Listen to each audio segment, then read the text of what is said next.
city's rat problem now blamed for a spike in a disease largely associated with the rodents and their urine. Fox 5's Antoine Lewis has the dirty details. We knew that this was a real problem. We didn't sit back and wait until this rat urine disease came about. Mayor Eric Adams weighing in on the latest chapter in the city's war on rats. Department of Health officials recently announced a rise in diagnosed cases of leptospirosis, a potentially deadly rat-transmitted bacterial illness that can infect both humans and pets. We're responding from the beginning that we need to deal with the cleanliness and the rodent issue in our city. Leptospirosis is associated with the Norway rat, the species of brown-colored rats most prevalent in New York City. Infections are predominantly caused by contact with materials contaminated with rat urine, to include water, soil, and, of course, food. The Department of Health says 6 cases of leptospirosis have been reported so far this year. There were 24 total cases reported in 2023, the highest number ever recorded in New York City. It's an infection that kind of worms its way inside the system, and it causes inflammation, and it causes an intense immune response, and severe cases of it causes a couple of phases of infection, which makes it just kind of strange. Team Adams have rolled out a number of initiatives aimed at controlling perhaps the out-of-control rat population. This includes requiring all businesses in New York City to take their trash bags off the sidewalks and put them into securely lidded garbage bins. The mayor says Kathleen Karardi, the city's rat czar, and her staff are open to all viable ideas to help them in their fight with the estimated 3 million New York City rats. Adams admits the rat war is far from over, but believes they are moving in the right direction. When you look at the complaints have gone down in the mitigation zones, rat mitigation zones, and have gone down citywide. So we are really running rats out of our town. From City Hall, Antoine Lewis, Fox 5 News.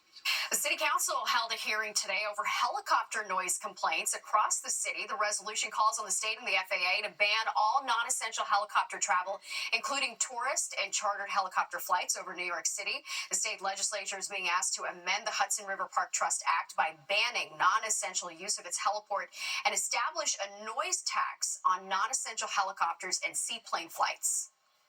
We want to end non-essential helicopter travel. We don't want tourist flights hanging out over our neighborhoods, just spewing fossil fuels into our community and for minutes on end. We don't want the wealthiest of the wealthy getting on helicopter rides to JFK or the Hamptons instead of taking public transit or cars like the rest of us. City Council Majority Leader Amanda Farias says in 2023 alone, there were 59,000 complaints to 311 about the noise generated by these helicopters. Well, federal investigators are reportedly getting ready to file a massive antitrust lawsuit against the nation's biggest concert promoter and ticketing website. Details of the suit aren't public yet, but according to Wall Street Journal, the feds may accuse Ticketmaster of having leveraged its dominance in a way that undermines competition. The DOJ started investigating Live Nation and Ticketmaster back in early 2022 after a slew of accusations over high ticket fees, poor customer service, and anti-competitive practices. The probe, however, did not make headlines until the botched ticket sale of Taylor Swift's Eras Tour later that year. Now legal experts say the lawsuit could spark major changes for both companies, which merged in 2010. It very well could be heading for a breakup. I mean, the government may very well have buyer's remorse for having let this thing go through. According to the Wall Street Journal, the DOJ's lawsuit could be filed as soon as next month. Momentum appears to be building to oust Republican House Speaker Mike Johnson. Several conservative Republicans are upset because Johnson plans to move forward with foreign aid bills, including one to fund Ukraine, and they're threatening to force the speaker to step down, but Johnson says he's not going anywhere. In my view, an absurd notion that someone would bring a vacate motion when we are simply here trying to do our jobs. It is not helpful to the cause. Johnson could get some help from Democrats. Tom Suozzi is urging his party to put partisan interests aside to defend Ukraine. House Republicans sending 2 articles of impeachment against Homeland Security Secretary Alejandro Mayorkas to the Senate.